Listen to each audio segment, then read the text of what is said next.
Right, this is going to be another episode of Snake and Banter. I guess technically it's episode 101. So logically, here's the joke / the burn. Obviously, for episode 100, we celebrated it by bringing the genius Sean Gares in, a man so intelligent, we all pretend he didn't just ditch CS for Valorant, and that he just followed both games and was a mega mind. So logically, if we were celebrating the 100th one, like some amazing centenary, then logically, since this is episode 101, I brought basic bitch Paladin in and all. Listen. And demonetized. Yes. That's okay. Nah, look, I did wait 30 seconds before I said it. It's all good. It's all good. Listen, I had to come with something. To be fair, I didn't even roast Sean Gares on that one, so it's all good. It's all good. We started off with that. What's great is eventually on that show, by the way, it got so that like I wasn't even intentionally roasting him. Like I just referenced that he didn't win a major. He thought that was a shot at him too. It's like, listen, that was just your career. Just another shot at him, not necessarily on the next episode. Truth. Yeah, just listen, it's not my fault, is it? Just objective truth. Yeah, listen, being Chuck, turned into a hater. I loved you too, but you didn't get that ring, did you, bro? What do you want from me? Yeah? I'm not trying to be Shaq or anything. But anyway, yes, we have got Paladin here, who, by the way, has been on the show loads of times before. Obviously, we did a show on his channel called Rescope, which, if you actually look up, by the way, in theory, should be one of the better aged shows because the whole premise of the show is to sort of tackle big historical topics. So I think actually it would probably interest people if you go back in the time when we did it. You'll find out, like, where do we see FaZe when they came up at the end of CSGO, and where's the Vitality international team, etc. Probably have more value in the future. Corp. It's where that's like Corp is all like the movie didn't work at the box office, Paladin, but we'll get it all back on DVD years later, down the line. Yeah, exactly. Yeah. We'll get it all back in syndication. Don't worry. Anyway, let's get into it. Obviously, first things first, interesting detail. That's right. We have our own stuff to shill now. We have LFN merch. There's loads of it. If you go to lastfreenation.shop, they have a load of merch. So they're actually doing a giveaway this week as well, by the way, that ends it ends on Sunday, actually. So that by the time you see this, basically, you probably have to immediately do this at competition. We're giving away basically everything we've got on there. Mogs, desk mats, keychains.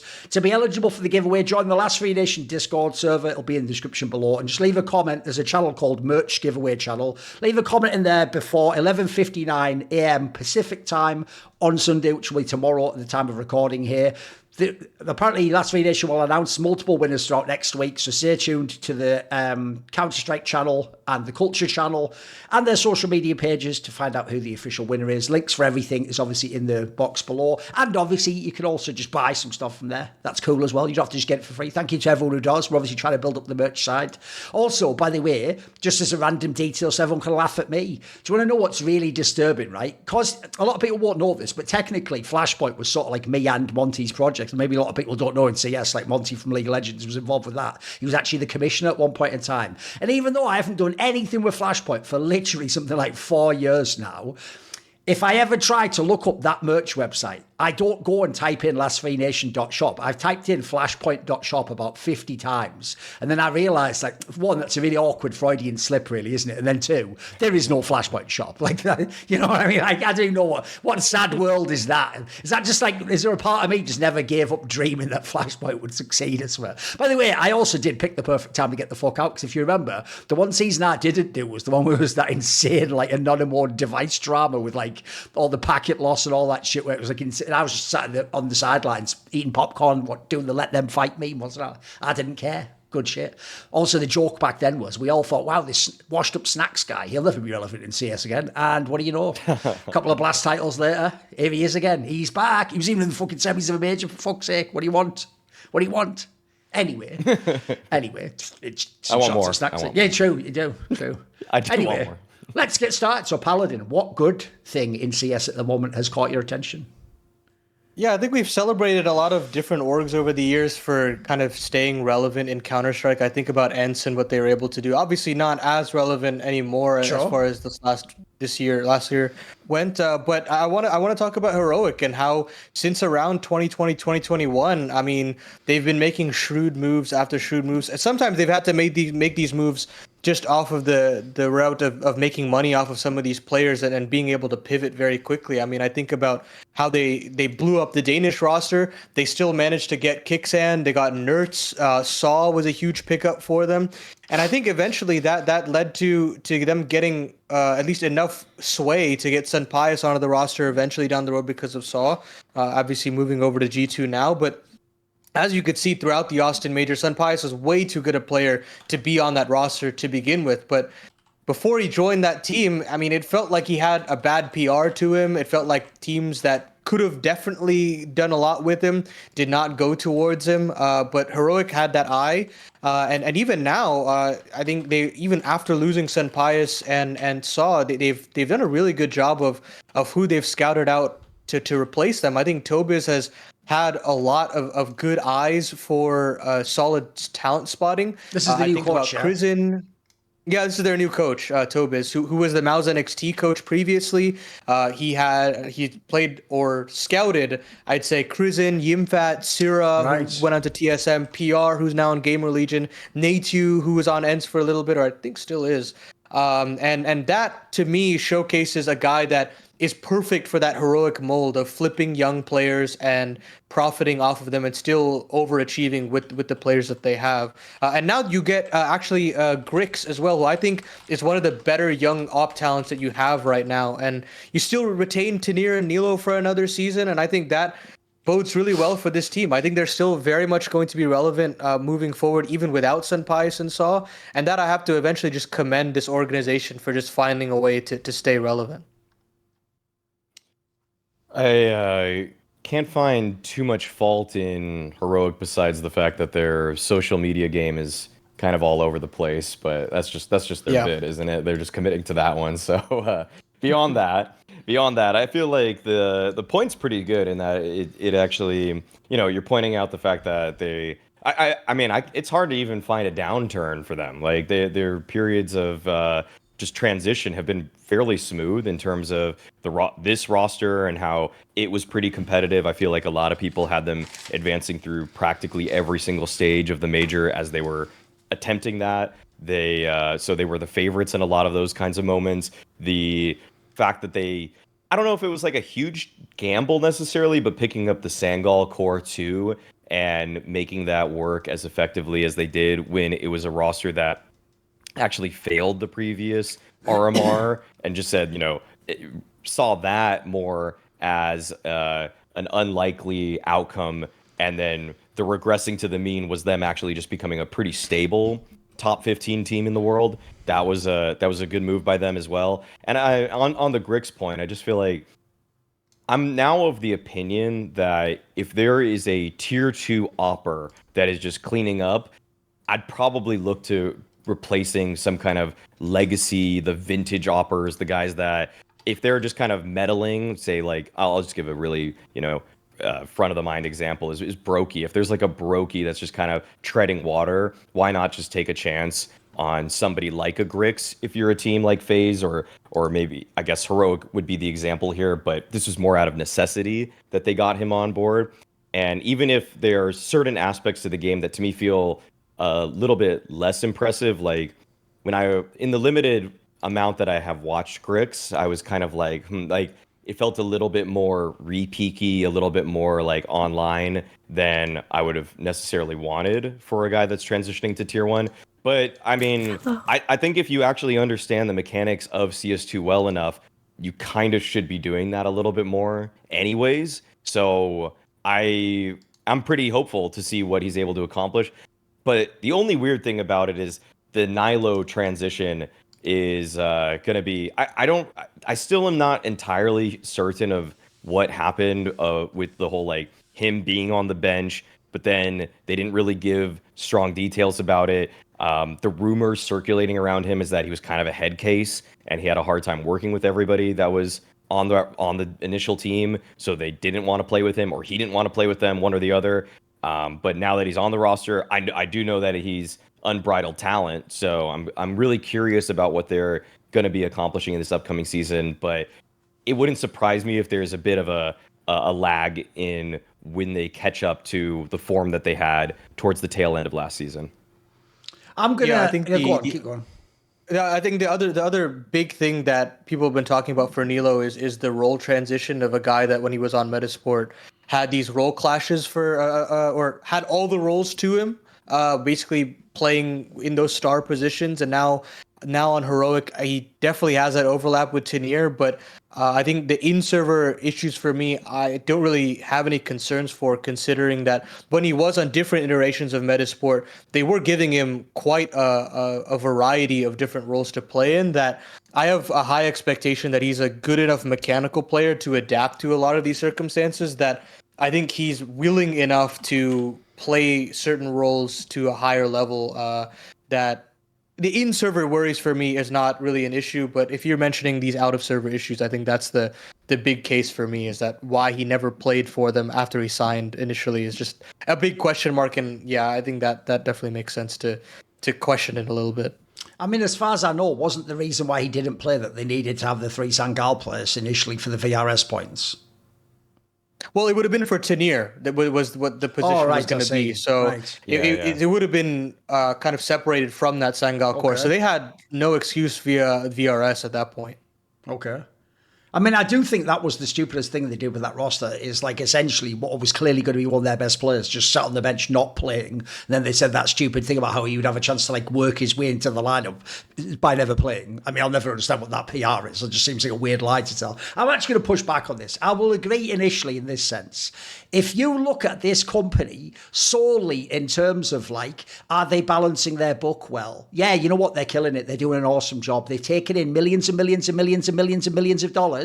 And have they spent millions of dollars? No, they spent barely anything. Here's where I'm going to push back, though. I don't understand why people are cheering for that. Like, I feel like I'm going to just say I must be the one taking the crazy pills. Like remember, when a team spends loads of money, if they don't spend my money, I don't pay anything for esports. Like, they just spend their own money. So if I'll give you the obvious dreaded example, you know when Falcon spends $10 million, it's awesome. Then I get to watch Nico and Monacy play and shoot people in the video game. And are you ready, guys? I don't pay a penny. So I don't really give a monkeys if they pay $100 million or $1. I want to see Nico and Monacy play. Instead what you do is you don't spend $10 million. You even take part of the $10 million, like 3 or 4 of it. When you just save $10 million and then put shit players I don't care about in the server.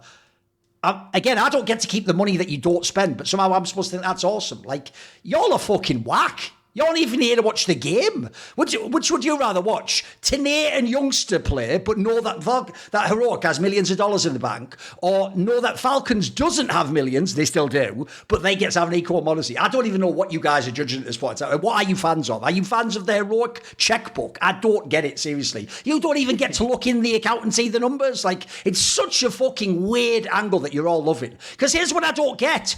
Reinvest the fucking 10 million! Look, so your logic is, hey, look how smart I am. Why, Thorin? Because I bought these players. By the way, I never developed any of these players. I haven't developed players literally since the fucking Danish lineup half a decade ago. No, I don't develop players, even though I'm going to pretend I do develop, and it's hard work and that. I'm just going to do literally what Falcons does, because guess what? Falcons keeps being my main customer. So Falcons comes to me and buys my players for millions. I then turn around and go, bank those millions. And then I pick up a really cynical core online that's not bad, could maybe get to a major and go, look at that, I've got millions and I'm sort of vaguely getting results.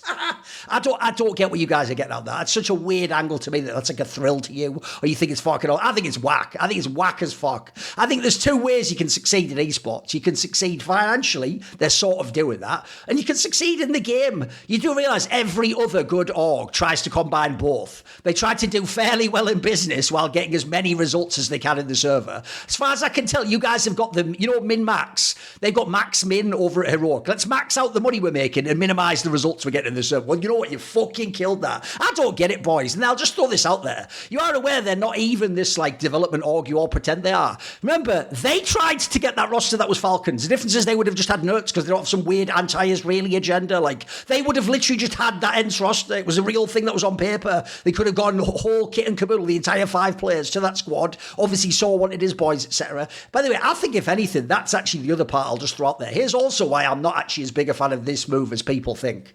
Because they lost Saw. That's it. They're cooked. I think that's the end. I think that's how they got all those players in this, like, CS2 world of where they rotated all these rosters and kept, like, fucking spinning plates and then bringing a piece in here and then suddenly they'd get to a major again or they'd be a decent squad. They haven't got Saw now. I think it's over for them now. In my opinion, they just now become rich man's fucking OG, except they don't spend any of the money. So I don't get it. Like, I would understand if everyone said, the last few years we're building up the company. Remember, 2 years ago, they desperately had to ask for like $8 million or something. If you just say they build the company up, but now it's time to reinvest, okay, I'm with you.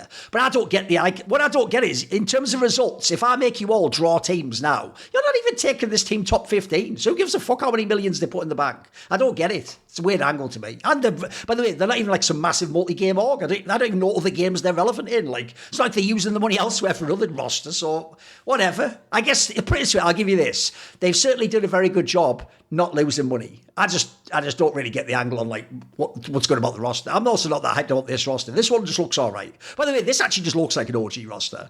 If I took the nameplates off, you wouldn't know if this was OG or fucking heroic at this point in time. I do think that with the coach that they've picked up in this situation, he is much more of a developmental coach than Saw might be. That I do feel like they are leaning towards that direction more so than they have previously, and I definitely agree in the sense that they are willing to transfer very quickly in a lot of situations and get rid of players. But at this point, I mean, you look at all 5 players at this point, there isn't really a vet presence at this point, that you kind of have no choice but to develop these players for as long as possible. That my expectation for this org moving forward is that they do want to kind of sit back a little bit more, and I don't think that they are going to make any splash of a move. Even more so, again, because I think you can create Nilo and develop him and keep him for as long as you want, unless, of course, that there's a massive buyout purchase that's available. But to me, I just think that I am much more excited about these 5 players as far as, especially the Sangal core, that I think have come a long way from where they initially started. I think LNZ is developed as a mid-round caller a lot more. I think Youngstar is getting a little bit more confident. I think he brings a certain energy to the server. But to me, I want to see that core to continue to get that kind of development and space to kind of grow. Oh yeah, by the way, the other main fear I have is, like, the best player on their team is Tanir, and I'm putting it this way, he's just going to end up on an Eastern European team, isn't he? Like within a year from now, I bet he'll be playing for some Russian team, something like that. Like, so I also don't know how long they keep that player as well. I feel like that's an obvious one that just moves on to one of the, maybe a VP, maybe he's in the spirit one day, who the fuck knows? Right, Maui, what is your good point? Mine is the fact that FlyQuest get an upgrade and JKS gets on a roster. The reason I take this angle, first and foremost, is that as cool as we all kind of felt Liaz was, he was quite bad in the server for quite some time. I feel like people gave him way too much slack for a while because we all know that he was on the Renegades team, and at this point he's kind of become Oceania kind of royalty. So people were sort of giving him a pass for what he was doing on the FlyQuest team, but in reality, like, his performances stunk. Like, he was really, to any time in the last year or so that he was facing top opposition, you could almost depend on him to just put up like 5 kills in a game, like numbers that are just so abysmal that it almost gave his team no opportunity to win. And it's not like JKS was absolutely killing it on Liquid right before he got benched, but for FlyQuest, I feel like this is just another step in the right direction for them.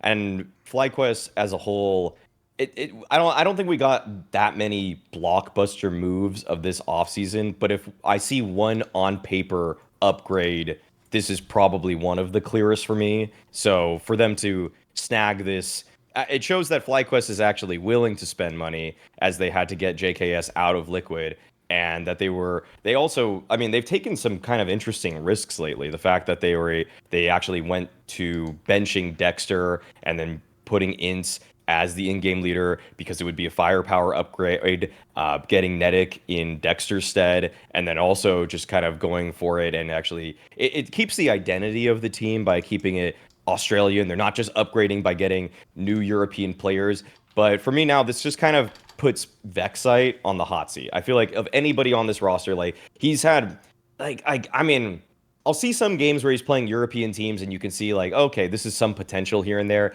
He's only 20 years old, but he's kind of been playing at this tier 1 level for, I think he's played something like 5 majors or something at this point because he was playing with the Greyhound Corps for a while. But all they were really known for is just, are they fighting for dead last place? Like, is it them or is it some other team from that region?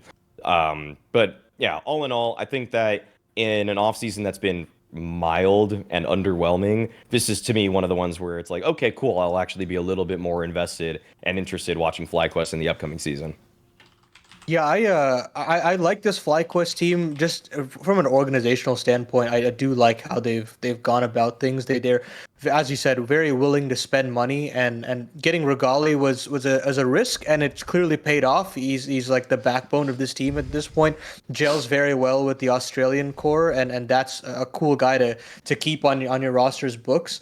I do think that this team has a bit of a ceiling when I think about the in-game leading. I think when it comes to CS2 at the very highest level, I don't think you need an ultra elite caller anymore. I think firepower upgrades are the way to go when you think about roster moves, but I do think that a team that is borderline top 30, they need just a bit more solid of an IGL base, and I don't think Inns has ever done it for me. To me, I think that even with Dexter and the issues that he had internationally, I still felt that level was good enough that I would like to try and build around it. It's a weird situation to be in because I also think that he was lacking from a firepower perspective, so it's a bit of a paradox or in that sense of like, which way do you really want to go? I'm glad that they've stuck to an actual decision and gone all the way in. Because yes, from an objective perspective, the JKS move is an upgrade, but I'm still very worried from that perspective of, do they have enough of a strategy base between Urcast and Inns to kind of survive in the top 20, top 10 space? I'm not exactly sure. Like, I still view this team as a roster that would be able to get the odd upset, at an EPL when they're in the lower bracket and they knock out, like, I don't know, like a Liquid or something because they're having an off tournament. But to me, I'm still not convinced by this team beyond really JKS and Regali to perform and cause a massive shakeup for Australia. But maybe that's just me. I actually think this move is a banger for everyone except JKS, basically, because obviously in a perfect world, you only really do this when no one else will take you. So sadly, I think that actually he's already at the position he's arrived at. But I will throw out the tiny olive branch that goes, to be fair, FlyQuest is a much bigger organisation than any of the past organisations this core of players with in Australia. So it is also true they probably have half decent money compared to maybe like a slightly better squad that plays for a worse org in Europe or something. And if you look at his career the last few years, he's tried to hold out for the good gigs and the salaries, etc. So first of all, aside from for JKS, who I still think could play on like a better team, and I do think sadly did get kicked because NAF missed a team Liquid at the time they wanted to keep the fucking RMR spot. I think that's just reality. I think between the two of them, it was actually hard to tell who's playing worse. But I actually think for the team itself, this is almost the best possible move you could ever get. Not only is it literally a legend of your scene, but he actually, the key thing, I was talking to Chad about this in my reflections with him, I always could tell the people who either they were reacting like Richard was to people overrating JKS, or they just never watched his game. I never ever had this guy as like a star in the sense of like the way people like Nico are stars and have like crazy impact on every round. Like, the amazing thing about JKS is he played almost his entire career doing the exact same style of CT anchoring. It was actually like a specialist skill of his. By the way, in the early days when it was just the Australian Renegades, they had him in that role. When he was then in fucking G2, he was fucking amazing at that role. When he was then later on in Team Liquid, he was all right at that role. Like, this guy actually is one of those rare like specialists in the game. And by the way, this, if you think about one of his most famous spots ever, where he's like the fucking A anchor on Mirage, that isn't fucking easy sledding, boys. That's one of the harder positions to play at tier 1. So I've always thought this guy actually, it's why, in my opinion, the one time he failed in his career was when he joined Complexity and other people just took all the fucking anchor and lurker roles off him, like that he let himself get wrecked. So as long as they actually set him up, like they apparently did in all the teams he succeeded in, to do this role, I imagine he'll be good at it. And considering he's joining fucking FlyQuest, he's actually overqualified, if anything. So here's why I think they'll be good, because I actually think he's going to like raise the floor of the team. You're going to have times he can just rotate off the site. He's a fucking veteran. He can win clutches. That means now someone like Regali can actually win you the game. Because I always thought the problem with FlyQuest, if you watch the last few majors or any of the tier 1 tournaments they go to, is they're one of the biggest fucking victims of the fact we have best of 3 all the time now. They have a really hard time winning a best of 3 against anyone, this team. By the way, they're in a million of them. There's so many times they'll have like a close map or overtime, or they win a map, but they just can't get over the line. So to me, that's not like you haven't got good players. That means you probably don't have any consistency in like performance though. And if you want consistency in performance, JKS is right with the Dr. Ordered boy. So I think this is a great move for FlyQuest. I also think now, here's the difference. Now you're probably one piece away from actually doing something in a real tournament. Like you bring in like one good European rifler now, you could already go to a PGL and be in the playoffs and mix it up with some teams and win a map off someone like the Mongols or something. So I think for FlyQuest, it's almost the best scenario. And then lastly, if you are JKS, I'll tell you the one thing that's kind of cool here. Even though I've heard basically he can just live in like Europe whenever he wants to, he's got some sort of setup there. In theory, this also means now you can actually still be a pro and just go live in Australia if you want. Because as I pointed out again in my interview with Chad, and I always go out my way to anytime it's an interview with an Australian player, Australian players make all those NA pros look like absolute dickheads when they cry like, and I have to stay in Europe for like 3 months. I tried just living for like 7 years outside of Australia, you fucking idiot, and just having every day of your life be you not talking to an Australian friend or family member or girlfriend, and then just do it all for the video game, mate. That's literally the life all of those Renegades core players have, and I have crazy respect for those guys. That they think how long JKS has done it now, boys. Like, when ironically, like I say, he's actually like lived in Europe for like the better part of a decade. It's crazy, or America, depending on where the team was based. So I cool to see him continue his career. Anytime someone still has something left in the tank, I want to see him play still. So I think it's pretty much good across the board. Like I said, the only person it might not be is JKS, but as I kind of explained there, I also don't think he's just a plug and play player. He's the sort of player you have to know the role you're bringing him in for and want him for that role. So I also think he probably just wouldn't get a spot into the top teams now. And I imagine, no fault of his, but I imagine he wants to get paid. I don't think he wants to just go on fucking minimum wage. So I think it was just probably the right time for this move all around. And surely if you're an Australian fan, by the way, it's just brought the hype now. Now it's about the best scenario you could hope for. Right. Yeah. Is that it? Because here's the thing. Yeah. I'll just lean right into it. I'm amazed that Maui actually just stuck with his JKS angle. It was right there in front of you, Maui. So I'll do what should have been your point for you. Thorin's good point. Snax is bench from G2. I was thinking about it. And notice I was thinking about changing it actually mid-show. But notice I didn't even say benched for insert this point. No, just bench. That's it. There's the headline. There it is in fucking 38-point font. That's it. He's benched. It's over. The evil's gone. The good guys win again. No, because here's the thing. I actually think if you even listen to all the interviews about Snax from any of the players that were in his teams, here's the thing. A lot of people, by the way, I will say it, people like Nico Monty did look like they soft sort of flamed him in their departure interviews they've done since. But first of all, you never directly flamed him, which probably implies he was fine personality-wise. But I get the vibe, if you listen to even his defenders, he actually needs a specific type of team for him to be successful as a caller. Like, they do imply, if you talk to Ash from Game Allegiant or Taz from G2, it is implied that one of the problems is Snax is the guy who in Virtus Pro used to do all the like wacky Virtus plow tactics. And that means your team all has to be on the same page, but they have to actually be able to operate at quite a high level if you want to sort of change things on the fly between rounds. And actually, I got the vibe that when he was with Game Allegiant, he was working with two inexperienced players. Normally you do the opposite with inexperienced players. You band-aid the game and make it very simple. And then when he was in G2, yeah, he had the Nikos and Morrises, so it looked awesome. But then once those players left, it's why the team looked half as good. I always used to say, what's weird is you look at the players on even this season's G2, and they were good players, but fucking hell, they could just never win a game, it felt like. Their other team couldn't win a fucking best of 3 to save their lives because something was off with the structure. So I do feel like it's not even just lol, Snack sucks. Look, I just don't think he was a good IGL for G2, but I also get the sense this isn't even the right team for him, mate. He should probably go off and be in some other squad where it would work for him and they'd have players that actually suit his calling style. So I think it's just a net good. I'm just going to say good overall, G2 remove Snax. And I think if you look at the squad they've got now, listen, it's always going to look shit because it doesn't have the names Nico and Monesi. But if you could take out that it doesn't have Nico and Monesi and stupidly their CEO said they didn't want Simple, then actually they've not assembled a bad squad of players, actually. I actually think this is, like, again, it's a better roster than maybe you initially think when you look at it. Like, I think if all these players really join, there's some potential here. What do you think, boys? Snax bench from G2. Yeah, I think the big question mark is what Hunter can do as an IGL, but like I would rather take that question mark and that potential over Snax as an IGL just because I mean, he's a known quantity at this point, and I always thought that he was going to be a stopgap IGL when he was first brought on, but staying on for essentially a year was not necessarily what I was expecting, just frankly because he just wasn't ever showing the capability of it on Gamer Legion for sure. Although there were moments individually, I think he could still be a fairly serviceable secondary caller, I think, on a team. I think he's got the capabilities of doing that. I think he still has certain kind of X factor tendencies that he could bring to a team that I could enjoy in the near future. But he's getting up there in age at this point that I think that his move, I think Inner Circle was the team that people are suggesting, which is like the old 9 core, which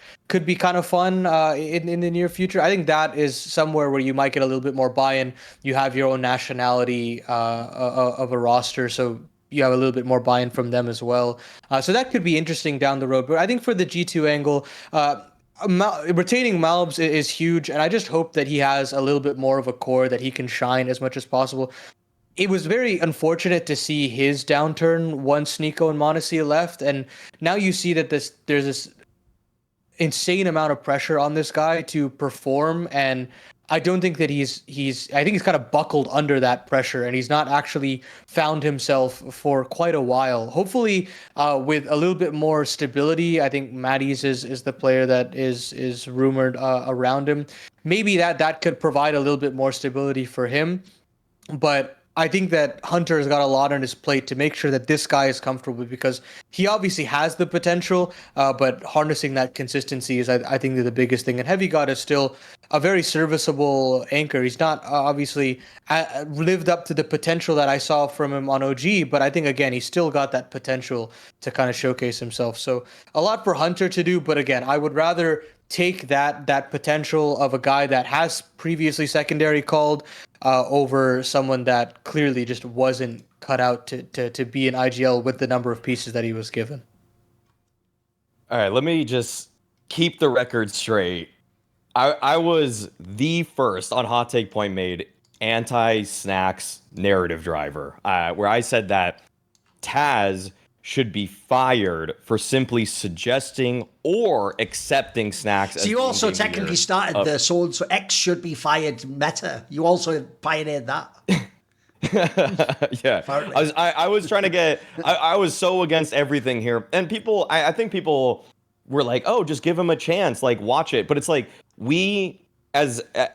not we, because as a pundit, my role is different in this space, but as a manager or as a coach or anybody that has anything to do with teams and their outcomes, you should have been able to look at Gamer Legion with Snax and said to yourself, okay, that is the worst team at T-sides in the entire top 30. Like, they literally had the worst round win percentage on T-side of any team, and I forgot whether it was top 20 or top 30 for the entire duration of Snax being the in-game leader. Like, they were so bad on that side. And you could give, you could say that Snax was working with some rougher pieces. He had the same core that made it to the grand finals of the previous major. And he had the exact same core that was playing with Shuhei. And yeah, that's like what Shuhei did with that core was incredible. And it's why Shuhei, I still rate him highly to this day, because that just felt unbelievable. It almost feels like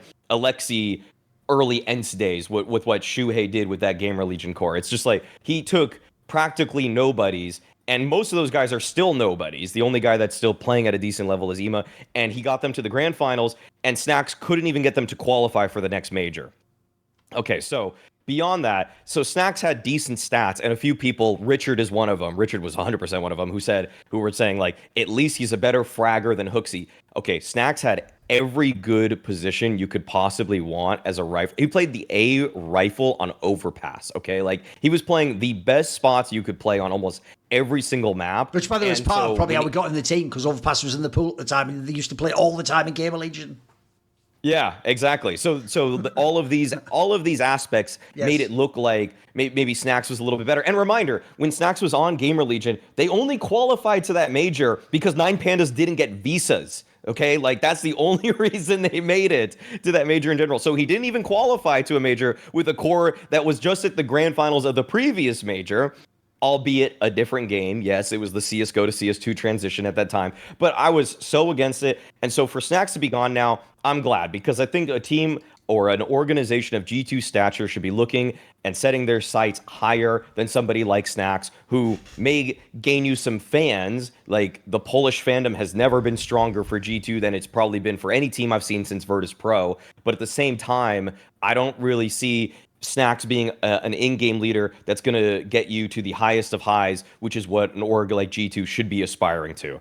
So for them to finally bench him, I actually find it bittersweet, which I feel like might be surprising to a lot of people, because I actually think Snax was not the problem at the tail end of this roster. I feel like it was all of the moving pieces, the fact that they were using Hades for Monacy, the fact that Malbs wasn't actually adjusting well to the CT side switches for his positions. So I think Heavy God did practically everything in his power that he could. But in all honesty, I feel like Snax was holding down some of the positions that he was playing decently. I'm not going to say well, but decently. Like, Cave on Ancient was one where I was like, wow, every time I watch this guy play Cave on Ancient, I'm actually feeling like I'm learning things, or just watching like that old man game where he's just wall banging people and just kind of like slyly getting away every time. So I didn't think, and even thinking about actually some of his performances at Shanghai, he was not the guy that crumbled. No, he had some good games. Nico.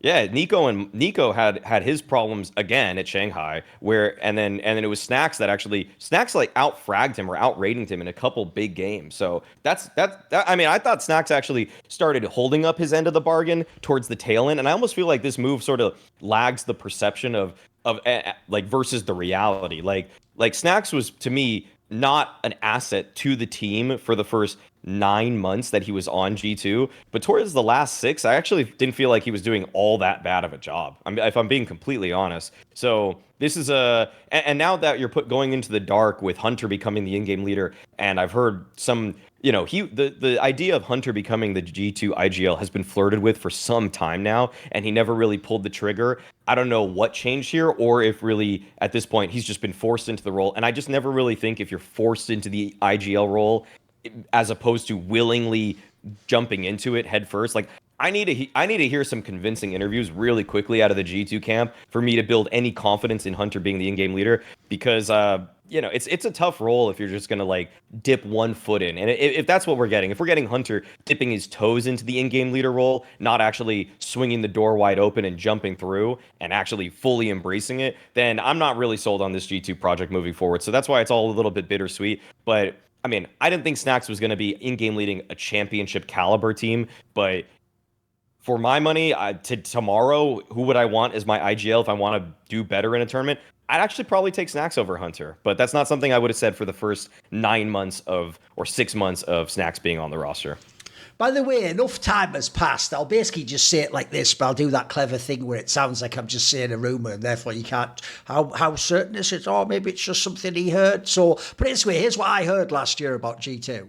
Right? Everyone knows at the end of 2023, Nico was supposed to join Falcons. That no report was all true as far as I know. He literally had said, I'll join. They'd said, great, you're in. He told G2 already. G2, by the way, was making moves like going to kick JKS and do a bunch of other things. I believe that was even when they were recruiting Taz, I think was around that time period. So I think actually the joke is Taz initially thought he was coming with the initial roster that had the JKS one, and then he found it's not JKS, but he gets Nico. So anyway, here's the part people don't know, is when Nico didn't join, where essentially he had said everything you can do except sign the actual piece of paper, which by the way is normally the formality. Once you say yes, signing it's normally not the hard part, is it? But anyway, he didn't sign it. What people don't know is this. I basically heard, see how I did that? I heard last year that then for whatever reason, that wasn't like they went away and then came back a year later like, hey, do you want to join? I heard the whole time Falcons was like, well, are you going to join though? And I heard basically it was going back and forth with Nico and Falcons, and that at one point, and this is going to be relevant now to the Snax thing, right around that player break where they brought Snax in and they kicked out Nexa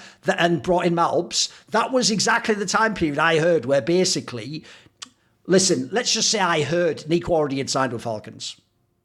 And then basically, so if you're G2, because I heard it was along the lines of like, look, we're not just going to fucking keep asking you every few months. Like, agree, you either join or we're just going to go and pursue someone else. And he basically just agreed, like, right, I'll join then. Okay, there's my deal. Like, I'm going to join. And so that's why, if you notice on all my shows last year, I tried to hint over and over again. One, you can write a million Reddit posts. There's no world when Nico's staying because he's modesty, haha, I ship them and all that. That was all just some stupid shit. He was already gone. He was basically already gone, guys. Two, the reality as it did happening was Modesty might just follow him. I mean, I think the joke is that did play out the way it looked like. He decided to stay in G2 initially, then he quickly realised, this fucking sucks. So then he did go to Nico. Obviously, it's like, hey, you up? You know, the fucking meme in it. And then lastly, the reason I think it's more relevant, which is why I bring this up, is because I do think that entire last season at the end of 2024 was just a dead team. And but it was like the good dead team. It was the one where it's not because we have beef. It's not because I hate you. It's not because like you don't like it. You're already gone, but because we're sort of at peace with the fact you're gone and we know this is a stopgap roster, I think that even makes sense in the results, guys. At the really big ones, the Colognes and the Majors, they sort of failed because the pressure was huge. At the ones it didn't matter, the normal blast events, which are good team, they were fucking awesome. They had some great runs where they won the whole tournament and players did play the way you'd want to. Players played like they had no pressure, like they thought, like I'm saying the reality, like they knew what the case was with the team. Even by the way, if you're someone like Malbs, what a great way to get eased into a squad. You come in as like the third best player. People know you're not doing all your CT roles, and you were two of the best players in the world, and it doesn't matter, the team's going to break up no matter what. Like, that sounds like an awesome way to just bed in. So basically, the reason I bring this up is I actually think that's why I don't hate the Snax move they did, because if you look at how it was back then, it's almost implied that probably wasn't their first choice. That was like, you know, you want to replace Huxley, you've decided already that part's going to happen, and then you look around the scene and see who's available, and it looks to me like with the Snax one, like that was one of your last choices. Like you were like, fuck, all right, bring this guy in. So I don't hate the idea you sort of tried that for a dead season basically, and then the idea was you give him another season, give him a couple of good players from the scene. Heavy God's a legit fucking player. You still had Modesty, remember? Let's see that. Now let's see when you take out the Nico factor, who, by the way, from all interviews, does seem like if he's not the secret IGL, he's one of the best fucking secondary callers we've ever had in CS. Like, so let's take him out and then let's see how this guy sort of flies on his own without the stabilizer wheels, to mix my metaphors. So the problem was it wasn't awesome. It was just all right, wasn't it? So I actually think overall, even though the problem with the whole Snax dilemma is it is only 2 years ago this team was winning prestige events, which is way better than they're going to get now. So that looks whack that you sort of downgraded heroic style like I was talking about before. But if you actually look in isolation, I don't actually hate these GM moves as bad as they seemed at the time. Like if you actually know what they were working with, you can see now, by the way, how actually for people like Petzer, the GM, Taz, the coach, and then Snax Eyes IGL, you weren't working with the easiest roster. You didn't have what everyone else said. You didn't have a core of players like, this is our team going forwards for years. Let's build something. You were like every 6 months having to change a key piece or restart from square one. So I actually don't think it's as egregious as it seemed that he did join G2. With that said, yes, Maui, I think we are absolutely right from day one. I don't really care that he won 2 blasts. When you had a squad like he had, you were supposed to win the major. Yeah. I'm sorry. But it's weird. If my boy Carrigan had fucking last year, Nico and Modesty, and he didn't win the major, I would say he'd fucking failed. Come on. That's just that's the expectation when you got those players. Yeah, right. That's the truth. I mean, and if you, I'm going to say, if you don't want to play like Snax on the B bomb site of Dust 2, as we have seen how poor he anchors, you should get a Wooting. You should look at actually getting an upgrade in terms of your keyboard technology, as Wooting are known and proven pretty much to be on the cutting edge of all technology when it comes to keyboards and all of the gear that they provide. And having used their stuff, I mean, it's pretty crazy what the lengths that Wooting go towards in order to show that they are on the cutting edge, because they were even actually in some ways against SnapTap, but then they ran a Twitter poll one time and said, okay, should we just allow SnapTap, or they called it SOCD on their gear, and they just went ahead and implemented it a day later after Razer did. So I mean, Wooting, they always are putting some crazy stuff forward. I mean, they still use stuff like Rapid Trigger, and they have some insane polling rates on just how fast you're going to be able to respond on your keyboard. And having used the Wooting 80HE, I love it. I mean, for gaming, I love programming my actuation wherever, like how far I need to press the key before it actually activates. The Rapid Trigger is not quite SnapTap, like it's not pressing the key for me, but as soon as the key is lifted up, then it actually it depresses the key instead of me actually having to reach that activation point. And so if you want to get your own Wooting keyboard, as they are for my money, they're top of the market. Like they're the best money can buy right now. Go to Wooting.io and use code SNAKE, and the first customers will receive a Wooting Uwu. So that's kind of it's like a macro pad where you can program it. You could use it for a variety of different features. Isn't it like 3 keys or something? It's just a couple, right? Yeah, it's a cute little pad for 3 keys. It's at my parents' place right now, actually, but I'll show it on the next show, I think. And yeah, it's a nice $40 value. It's perfect for just reprogramming. And actually, I think it's the RGB version that they're going to be giving. So it's actually a $50 value, and you'll actually be able to improve just your workflow. I'm going to program mine to just switch scenes while I'm streaming. And so you could use it as like a mini stream deck, or you could use it for any single way that you can possibly think of. If you can map 3 keys to something interesting, who cares? Like, just make it a bind. You know what? In fact, just make it a bind where you spam it, and you actually are spamming your in-game chat when you're playing Counter-Strike with your Twitch URL just to annoy your opponents, okay? Yeah. There's so many different uses. And yeah, go to wooting.io and use code SNAKE to get that and support the show, of course. Basically, their product, if you think about it, is my actual dream for Hot Take Point Made, because I wish I could set Cassad's trigger points so that they activated exactly where I want them to, Maui, not just of their own accord in a chaotic fashion. You know, like that's part of the problem, isn't it? Okay, yeah, you gotta, the actuation point needs to change. But here's the thing, at the same time though, much like a great working keyboard, I do know which buttons to push. I know exactly what buttons to push to get the desired outcome. Anyway, just a bit of fourth wall breaking friendly banter there across the show.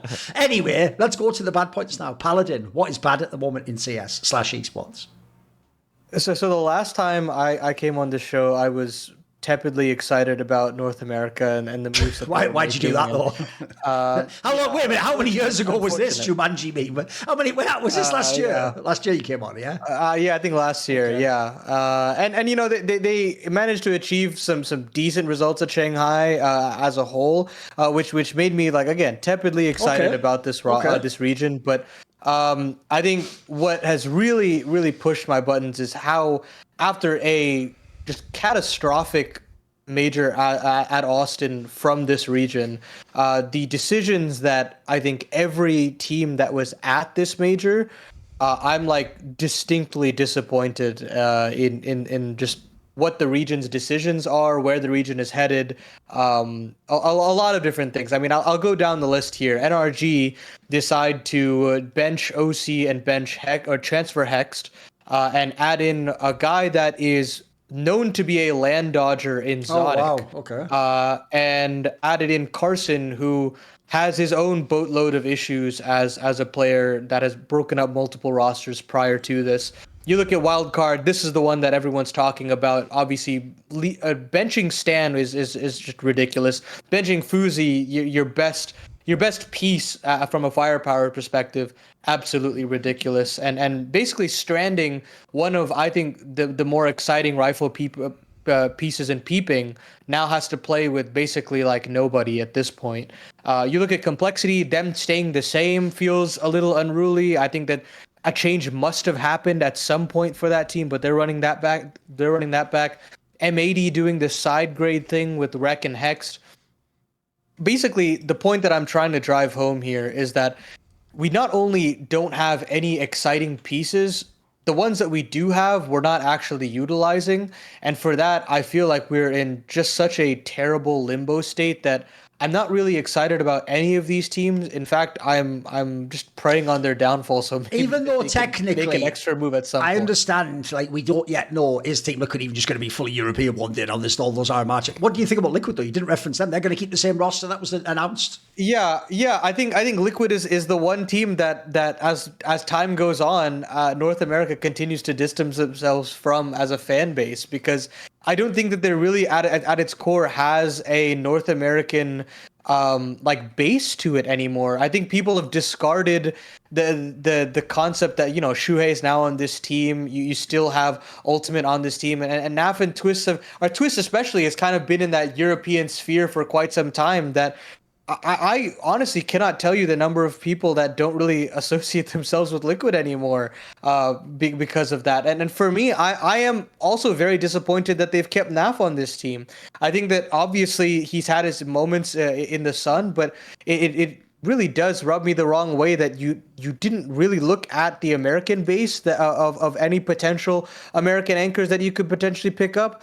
And you didn't look European either, because there are Europeans that could potentially fill that spot pretty well. So, yeah, overall, for me, I think Liquid as a whole, the fact that Yoka Steve is still on this organization's books for as long as he has is a crime. Like, I don't necessarily know why he's been on this organization for as long as he has. Maybe he's a cool guy or something, but... Okay. Because to me, I think that he's made every wrong decision in terms of the lead up to the Shuhei roster, the lead up. But before that, I don't think that this guy should be in the organization's books. That I didn't necessarily plan on saying that, but that's a guy that I've had a problem with for quite some time. Staying in. But yeah, overall, just very disappointed with where NA is headed. Oh man. Okay. Where to start on it? I guess I'll move backwards. So I feel like the Joka Steve thing has kind of been it's a community sentiment. I feel like he's kind of the way Joka Steve's always acted to me as like a manager is not like the all-seeing pulling the strings, trying to like moneyball it or anything like that. He just usually attaches himself to like the biggest figurehead that's on the team present, and then just sort of works through their decision-making process. And then he just kind of carries out the aspects of like a normal manager. So like the guy that's helping everybody get ready in the beginning of the day. Like he's doing the print. He's literally, I've seen him literally at the printers, just like getting the strat book and stuff like that for them. And he's like not really doing the most in terms of, I know that I'm not trying to downplay what he does or like upsell it, but it's just like keeping it real. I don't think he's like this guy that he's just like pulling out spreadsheets and then making moves based off of those sheets. He's like Twist is taking responsibility for finding people like Ultimate, for example. And then like, you know, Zeus, there were a few people that had a part in bringing Skulls onto the roster, like Zeus and Twist were kind of like responsible for it. I don't think like they needed to have a guy from the Americas region also, so they kind of like it made sense at the time for them, even though I didn't see it as a good move. But I mean, he got Nerds, which should have. I don't think the thing with Nerds is that also I feel like he should just be playing better. Like he hasn't really held up his end of the bargain. I don't know. I'm not going to run a huge defense here for Joka Steve. I just feel like his role sometimes gets his name gets thrown into this like heap of what's going on the roster, but in reality, I don't think he has nearly as much of a like. He doesn't rule the team with an iron fist, which means like his decisions are everything that's going on the team. But for the other teams, I couldn't agree more. I couldn't agree more. I feel like the wild card move to me is just shocking. I don't know, like from what. So towards the end of Blast Rivals, or when Wildcard got eliminated, we talked to Stanislaw in the losers interview, and he mentioned like immediately the management of Wildcard throwing the team off, and I was like, Rivals, not the major. Did you mean the major? Rivals. Oh, right. Okay. So no, at Rivals. Rivals. Right. It was before the major. Right. It was before the major. He was talking about that, and I was like, wow, just kind of say that in an exit. But this way, he also, if you notice, remember, I did my interview where basically once he got eliminated from the major, he also said something ominous at the end of that, Maui, like something similar, like when I sort of asked him about his future, he mentioned some weird thing about the org, like not knowing like what direction it was going to go. So it's implied that this was like a built-up thing. It wasn't like just because of the major. Yeah. Well, I mean, right. No, it was before that. It was definitely before that. He says that part of the reason that they had problems in the previous season is, and I'm not going to speculate, but it was just something with the management. Right. So something was going on with Wildcard, the organization, that threw off what the team was unable to achieve. And for them to pick up, they got Peeping and they upgraded Friend, and they did it for I just don't really understand that whole move. Like you already said, you already have an opper that's proven that he can deliver against tier 1.5. Yeah. Like I'm not gonna, Fosu he has was legit occasional though. Game. Yeah, he was solid at that level for sure, and he definitely would have kept some stability in what is a pretty crazy change for them. Like I'm really shocked that they just went for this. Like I don't know who's calling. I just don't know what they're doing moving forward with this team. So I have no expectations for wild card into the upcoming season. I feel like they're going to get passed up by some of the other teams that are slightly lower in the division. Like I guess M80 should clearly be better than them. I don't even know the Americas teams that well. Like what do I don't know if I think Blue Jays is better than them now. I don't know how far I have to go down. The thing is if I kept going down the list, I think every team below them has also made bad decisions. It's like every tier of North America has like somehow made the wrong move to actually add into their roster, because we've lost Nouns as an org at this point, that all of their players have been kind of migrating every which way, but they've migrated to the wrong spots. It's a whole mess. So that's the main issue, is that even if we have wildcard dropping out of the conversation, there is no clear-cut answer as to who would potentially jump them and basically waste a spot internationally, because I don't think that they're going to be able to learn and stick together as a roster, because these don't feel like final teams a lot of the times. Yeah, and then finally to the first one you brought up, NRG. I mean, Carson and Exotic, don't get me wrong, might be... Carson is a downgrade in skill from Hex already. Exotic for OC is crazy, because like you said, he was dodging lands years ago. I never really can be sure what the whole reason for that is, but the guy is 24. Like, he's been known as a prospect for, no joke, maybe 6 or 7 years now. And never has played as far as I know, I'm gonna look. He's never played a LAN. I don't think he has. He's never played a LAN ever. He's never even played like a Nerd Street event or like, a Fragadelphia type thing. And so NRG is like actually like advertising the first photo of this guy. The first photo of this guy at the Fragadelphia that they're playing in a week now. Yeah, so when they announced him, they announced a chair and they announced Carson's photo, and they said the first sighting of this. By the way, if you are going to be a land dodger, that is the way you do it, epic X-Files style. Like, there wasn't even a photo of you on the internet. No, I love That's it. crazy. By the way, I did want to ask you a question along these lines, right? The one that is the most confusing to me is the wildcard one, because I look at that team and the joke is, it's like you did it the wrong way around. You've like strip mined out the good parts, and then you've left all the parts I didn't give a fuck about. So what I want to ask is, since you guys are in the NA scene, is it implied? Because from the outside, when I see a weird move like that, my first thought is actually quite an old school thought. It's that Maui, this feels like when someone has control over the invite slot, and they're not the best player, but they can just bring their fucking friends in or something. Like, what is the sentiment in the NA community? Like, is this a move that makes sense to anyone? Like, is this supposed to be like, are these people mates of some of the players in the team or someone in the org? Why this move, do you think? So from what I have gathered from behind the scenes, is it really is a manager with iron fist type tendency. Okay.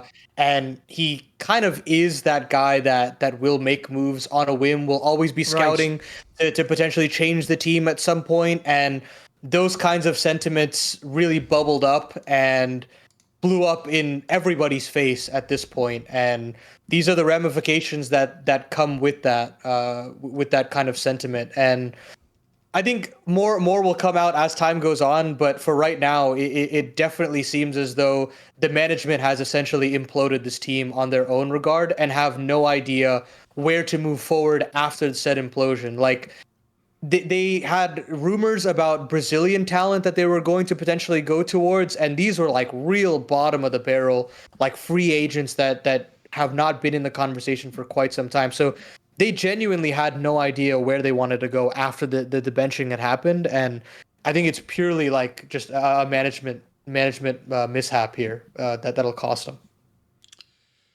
Yeah, I don't really have any further rumblings right now.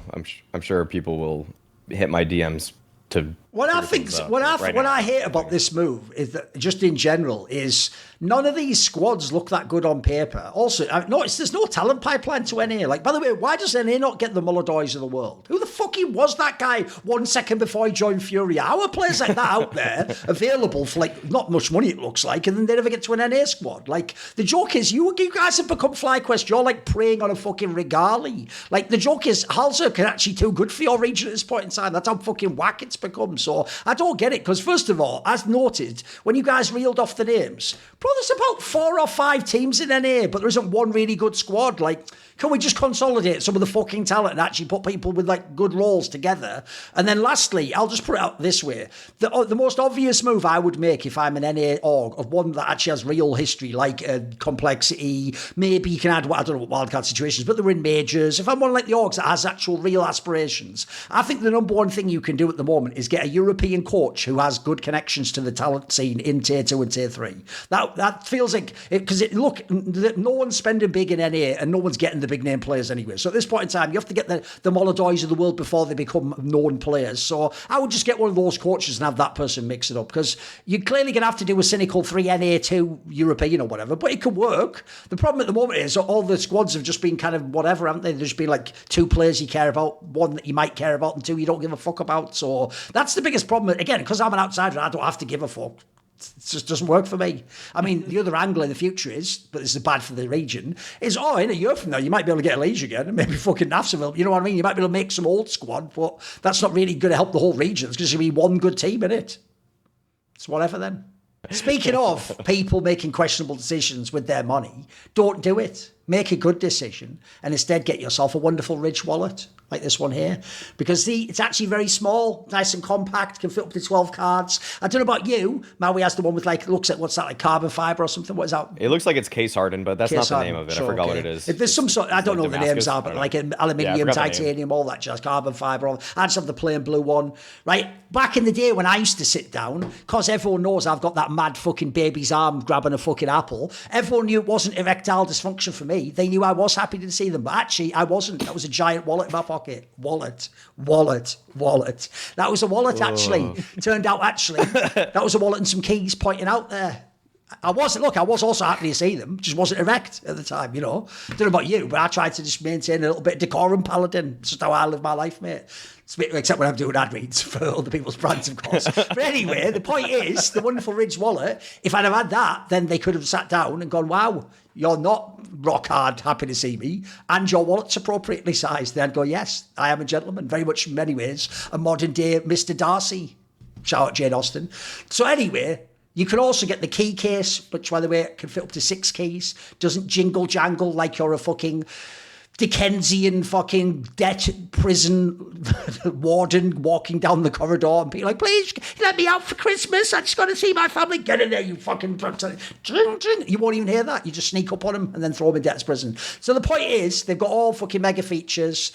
As a 99-day risk-free trial, as a lifetime warranty. By the way, anytime a company offers you a lifetime warranty on their product, they're fairly confident that you're just going to enjoy the product and not return at that point in time. Spoiler, you won't. It's awesome. I've had one for like 5 years. I've had 2 of them now. I could have kept the original one. If anything, it only got a bit scuffed from wear and tear. Still held up perfectly fine. You get all the modern-day bells and whistles. You can put the Ridge AirTag attachment on it so you can't lose it. You can track where it is.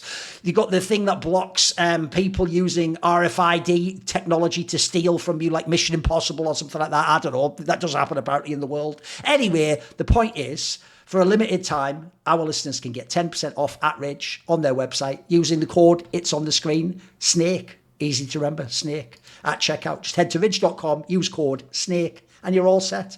10% off. After you purchase, if they ask you where you heard about them, you know what to say. Last Free Nation or Snake Banter. Right. Maui, what is your bad point? Yeah.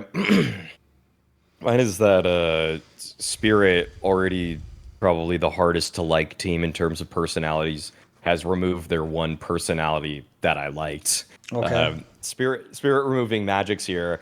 Maybe you could make the case, and you can, that as an individual wasn't always holding up his end of the bargain. But in terms of extracting absolutely anything from this roster that gave us genuine joy or excitement, it has been lost. I mean, every single time magixx gets on an interview, you know it's going to be something that's sarcastic, but sometimes witty, but also very in tune with what is going on in terms of meme culture. But now, oh my God, like talking to Zontix is just, you're talking to a guy that thinks he's Blade without actually having the wisdom of Blade. And then with Donk, it's just you're getting the most matter-of-fact straight answers. But if you ask this guy a yes or no question, he will give you a yes or no answer. Like there's no if, ands, or buts about it. So I get it. I get it. Like Spirit needed to shake things up in some way because they didn't achieve the results in this last season that they had wanted. I mean,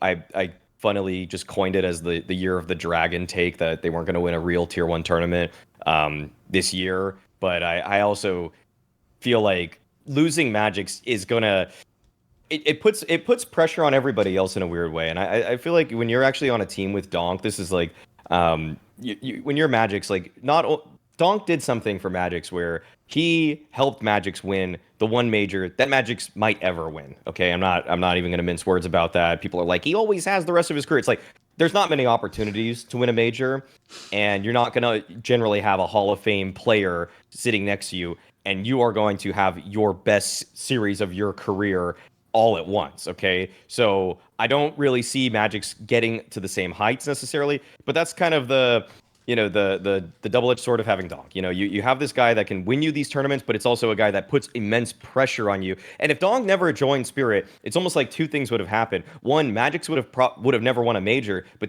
two, magixx would actually still be on Spirit in my eyes. So it's just the unfortunate fate of a likable guy that was on a team that now is really just, it's all business here. I think the obvious thing is for them was picking between Zontix and magixx, and basically the performance at the major kind of decided the roster spot in my head, at least from just an individual perspective, and we saw how much impact Zontix had at keeping Spirit alive for as long as they did before bouncing out. And I think, yeah, from a shrewd organization perspective, it's a no-brainer. But there are a lot of intangibles that I kind of liked from magixx the more that I reflect on the move, where I think about the Shanghai Major, and after we kind of go to the vlog portion after the major was over, they had a kind of behind the scenes footage, and magixx did a lot of good work in kind of calming down some of the stars of the team, and calming down Donk, calming down Shiro a couple of times. And that kind of like emotional anchor is actually, I felt like, super valuable to this team in a lot of situations. And yeah, as you kind of mentioned, being just a joy in interviews as well. I mean, I think Zontix and Donk both love the like whole nonchalant gimmick of like I'm like such a cool guy, and sometimes it works, sometimes it doesn't, and I don't think it's really added any entertainment value to me. It's really everything that's in server, but yeah, I think that I am torn in two minds that you had to have made a roster move at this point. There's no doubt about that. You think about the fact that you were given a grace period after Shanghai. Of course you'd want to run it back after Shanghai. That's kind of like a requirement. I know a lot of people were calling for just adding in Kyosuke just straight away and cutting magixx, but it made a lot of sense to just run it back. But at this point, at this juncture, it makes a lot of sense to me. I think that Zoe was the next guy up if you weren't going to go the Kyosuke route. And I think he's got definitely the mechanics to adapt to tier 1, but I think that actually fitting into this team will be interesting, just considering the emotional vacuum that this guy adds.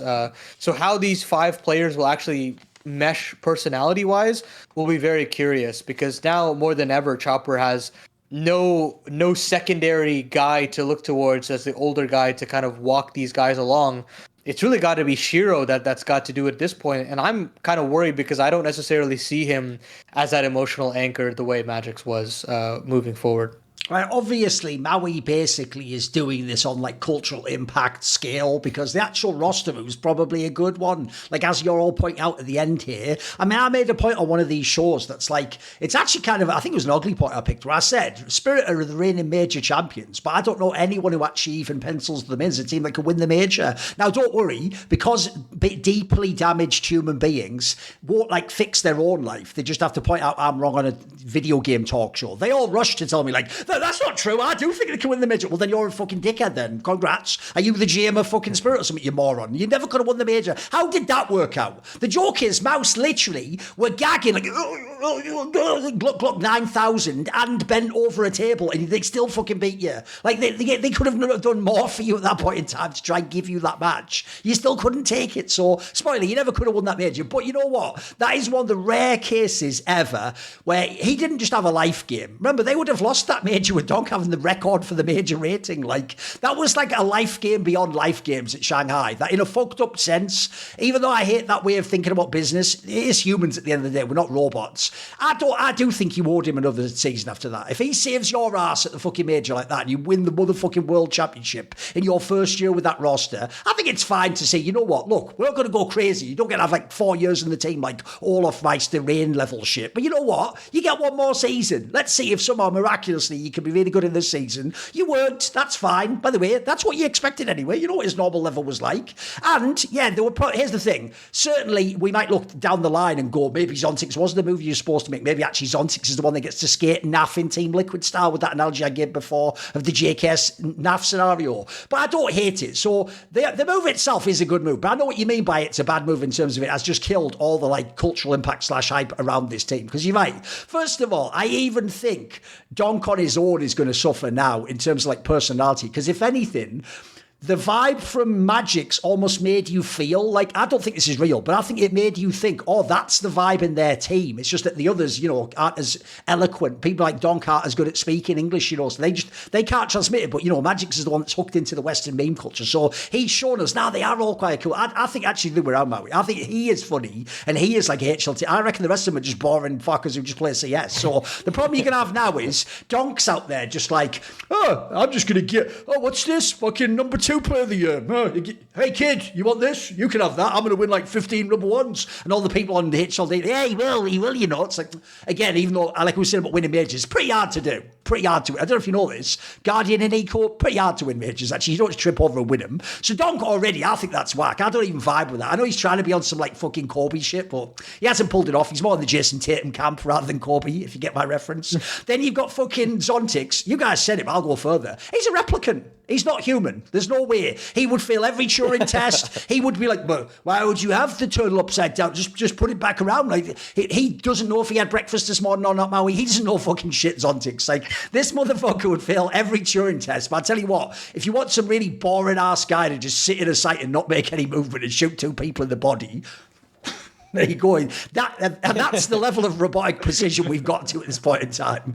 Obviously, then you've got fucking Shiro. This is Shiro's level of cultural impact. If you walked into a room and Shiro was there, first of all, you'd have to go, oh, there he is. He's just like peeking around that corner. Hey, Shiro. He would just go, hi, then move 5 more meters back around the corner. You'd walk around, what the fuck? Peek your head around the corner. You go, are you all right? Yes. Then he'd just go back into a kitchen. That's all he does. Same as his game. There's no personality there. By the way, without even going outside of school, I even DM'd him when he won the major and sort of did one of those ones like, you know, congrats, all those fucking haters on your back. And you showed them all. And he basically just was sort of like, nah, I'm just an all right AWP though. And I'm like, fucking hell. You even believe that privately? What the fuck? Well, no, there's no one in public now, mate. Why you say that? You've just won the motherfucking major. So no personality there. That's all gone. There's nothing to deal with there. And then Chopper, I'm sorry. This guy doesn't even attempt to do all the interviews in English. By the way, you know how much, Chopper, you could save your job if you just became the main go-to guy. In fact, copy what magixx did, make it funny, and you can actually have a gig in this team for years because you're going to be all these in the last... This guy... I don't know anything about him. He's a black box. No one knows what's going on. All I know is he looks like if I dated his daughter and things went too well after the barn dance, I'm going to be forced with a shotgun to marry her. That's all I can tell about Chopper. And I think that maybe even describes his style of leadership in the game. So there's nothing going on there. I agree. This cultural impact of his team is whack. As far as I can tell, the cultural impact now is maybe one of them's secretly a cat boy or something. That's about it. That's all I know is that they watch anime. That's about it. That's all. By the way, also, nobody knows anything about this new guy showing it now. No one knows or gives a fuck for that matter. So at this point, it's got cultural impact. It's going to be hard sledding from here on out, boys. They've got to fucking. You better do some work. Because low key, magixx did carry all those interviews. Like I thought, by the way, I still think the funniest one ever. It's just that one where they go, like, what do you think? Something like, what do you think he'd be like without dog? He's like washed as fuck. It's like, what the fuck? That's like really good comedic timing, guys. Like, if he actually did think that up off the dome, that's straight fire. Like that's just mental, isn't it? And we've already referenced it before, but if you want to know what we're talking about culture impact, just look at the scenes after they won the major, bro. You'd think they'd lost. You'd have thought they were the team that lost, wouldn't you? I've never seen a team give less of a fuck about winning the world championship. Like the fuck, it's so weird, isn't it? It's so weird. This team, mate. It's so weird. I don't know. When they won that, remember when Donk won the MVP and at the Shanghai Major, they tried giving him a computer as the MVP award. He's like, I do not care. I know. Like, okay. I know. It was a weird MVP trophy. No, but didn't they also say so to him? Like somebody else, he was like, who cares about that shit? It's like, you maybe, you just won. Anyway, I've actually got some perfect rage bait points because my bad point, I can't believe no one else picked it up, so I'm going to do it. So you know this weird thing where this just shows how cursed fucking CS is. So you know for years, all the talent has said, can we have stuff like caster lines and voice lines in the game like Dota has?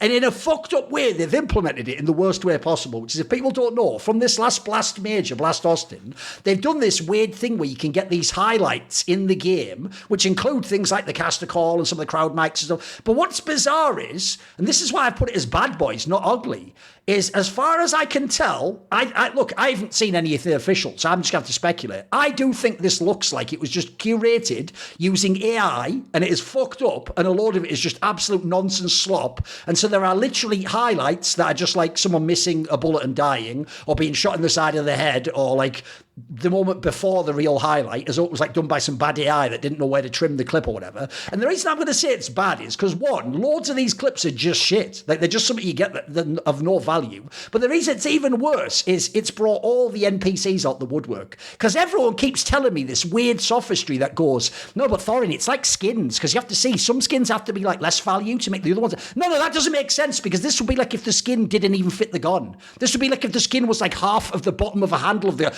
gun. Would that be a good skin, would it? Because it's shit. No, even the bison skin has to actually be a skin. So the reason that doesn't make any sense is that's not how value works. Like, when you get your Pokemon cards, one of them isn't literally a blank card smeared with shit by the developer going, that's going to make your Charizard even more valuable. It's still a card, isn't it? It's still fucking Squirtle or whatever. That was a good pull, actually. I did get a Pokemon there. It's not Squirtle, one of the original 150. That's the best I can do. I haven't followed it in ages. So anyway, the point I'm going to make is this. You could have just made it normal highlights, like, just a normal 2K, and then you have the amazing, the Zemu clip and the Donk clip. So I also think the bad part is that everyone's just accepted this. Like, this looks, I don't know what your take is, but this looks like just really shoddy workmanship. Like, I don't get. You think of all the years we would have loved to have highlights. Like, why not just have all good highlights? Like, no, but if you're going to do like 100 clips, you could just have 100 clips of 2Ks and 3Ks, and then the really good ones would be super valuable, and then the average ones would be nothing. Even the way this is presented, I don't get it. Like, I feel like it was a drama for a week because it was the off season, but no one really gives a fuck now. What are your thoughts on this, guys? These like weird highlight thing they've created now, if indeed they are highlights or whatever they're called. I was really bummed out because I think the way they hyped it up was actually like genius. It was like really cool to see the actual like little clips that they showed like in game, and I think the Senzu Ace was one that they picked, right? And like the Unleash 1v2, and it's like very beautifully like constructive, where like they get the perfect crowd shot, they get the perfect voice line and everything, but. Yeah, I think in actual reality, it is very bad. I mean, there are a lot of ones where it's like failed clutches is the one that they do a lot, where it's like a player just like goes out and dies. Like, they don't even get a kill, they just die. And those were the ones that I just blew my mind. Like, people were like, wow, that sucks. I just got unlucky or whatever. But like, that's just like a thing that like, they have like a little like tab or whatever. They have like the little like titles that they give that they would give at like the end of a game. Like the ones that like have the most amount of footsteps or the most amount of like headshot percentage or whatever. They basically coined those titles. Right. And I think the way they made the clips were based off of those titles. So yeah, a lot of it is just like, a small misstep or something, and that's where you get a lot of these ones that are just like useless, which they want to like push that certain idea. But yeah, as you kind of mentioned, it's like it to me it feels like majority. I don't think I have a single friend that has gotten an actual good clip that is more than like one or two kills. I don't think anybody has gotten the Elite clip or the Senzu Ace or anything. And for that, it just kind of like ruins the entire experience, like especially with the concept being that you can remove the charm, you can put it on any weapon that you want, and then like another person can like view it when you're like in game, which is like, again, very cool concept. but every person that I've inspected, every clip has been dog shit. So to me, the whole concept is absolutely ruined when you don't actually have any semblance of a clip. And that's the other thing, is that the caster lines that come through are for plays that are not happening on the actual HUD of the actual major. So if like my POV on the camera is like Elige, it'll be like the clip that I get is something that Kerrigan does, where he goes in and like runs in to die and basically get a kill and fall over in a retake. And that's the clip, is I get Kerrigan, but Machine is talking about Elige doing something on the other end. So even the caster lines don't even line up with the players that I have on my screen. So in every sense of the word, it doesn't work. And I do really feel bad for some of the casters where you get yourself immortalized, but for a lot of people, they don't really know like what the big pop-off line is, because they never will have the association with the actual clip. So yeah, for me, in every metric, it's failed beyond just the initial advertising of it, which I guess for them it's enough of a selling point to make people buy the souvenir coins in the first place. The clips are about the quality of auto director live observing a game. I don't find myself to be very invested in these at all. I mean, I don't really. You've watched more clips than I have, Paladin, so I didn't really have anything to even add in terms of watching some of them. Like, yeah, some of them just look like what's the highlight here? So for it to Put it this way, I'm not even trolling. I actually did think about, before I even tweeted about this topic, like, is someone actually trolling me on Reddit? Like, is this like a fake clip where they've just made it look like a blast clip, you know? Because some of them were that bad, mate. Some of them actually look like it's like an April Fool's thing or something. Some of the real, because they have all, like you're saying, they look slick, Paladin, like it's going to be a real sick highlight. And then it'll be like a guy actually just dying, like we're doing nothing, and with like a weird bit of casting, and you're like, what? Like, is someone, have I been scammed or something? Do not redeem. Yeah. I should not have redeemed. Until they make clips of the desk, and then I can say that I have a desk clip that's in the game and Thorin doesn't, then I really won't care about this. Yeah, but the joke is it'll just end up being 900 pimp fucking quotes, and then you'll have one, and it'll be pimp talking on yours. It'll go, now he's best some good lines at the major. I had some good lines at the major. No, but my joke is they'll scuff it, won't they? Make it all shit and make it not work. So they'll just cut me off before the punchline or something, won't they? Yeah, exactly. Like the setup, but none of the punchline. They'll be like, "What even was that? This Maui guy sucks." Like, now, speaking of things that stink and cleaning them up, you should know if you watched the show before. I'm now going to talk about Mando, aren't I? Our favourite product to help with everything involving sweating and stinking. Because when you go on holiday, I'm sure some of you are going to do it, not just your CS holiday where you have a few weeks off while they do weird online cops, but actually, and teams make roster moves that you should have made ages ago. Obviously, one of the problems when you travel is you have to take loads of different things for all your skincare, your perspirant, all that crap. So instead, one of the good things about Mando is they have their sweat control deodorant stick, which is awesome because it stops odor before it starts. By the way, not just for underarms, can use all over your body with this one. It has all day odor blocking, so it doesn't just like use a smell to mask it. It actually removes the odor because of the way that the bacteria feeds on sweat, etc. And this one also is one where you only need to use it like once or twice. It'll cover you for the whole day, safe for all skin types, and as well as combating sweat, it stops odor. And then they put it respects skin, so I guess it's also soft on your skin. It doesn't have any like harsh things that are going to fuck with you. One of the key things I always reference is actually the detail people don't know is it is fine to sweat. It's just the problem is then the bacteria makes the smell, which is the body odor, which is what you don't want. And you might be all right, but the person next to you on a train / in a LAN cafe is certainly not enjoying that. So if instead you use wonderful Mando products, then you won't have that problem because you can block odor all day and control it for up to 72 hours. So Mando starter pack is perfect for new customers. It comes with a solid stick deodorant, which referenced that. It comes with the cream tube deodorant, which is one that in the past Maui has referenced using. And you get 2 free products of your choice. For example, you could get the deodorant wipes. I think that's excellent for the summer, by the way, if you're on your PC. Just keep them by the PC. Mini body wash to use in the shower. And free shipping. And as a special offer for our listeners, new customers get 20% off site-wide with our exclusive code. It's on the screen, CS2. Use code CS2 at Shop Mando for 20% off site-wide plus free shipping. ShopMando.com. Please support our show. Tell them we sent you, Last Free Nation or Snake and Banter. Right, Paladin, what is ugly? One vouch. I use Mando every single day of my life. Enough. Just saying. That's all I got to say. There you go. It's a great product. Right, Paladin, what is ugly?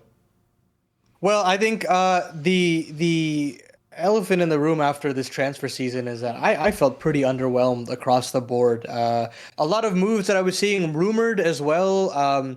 I was seeing stuff like Frozen and Navi being considered. Obviously, Simple to Phase was being heavily rumored. And eventually what we ended up getting was like academy upgrades, like pretty much across the board.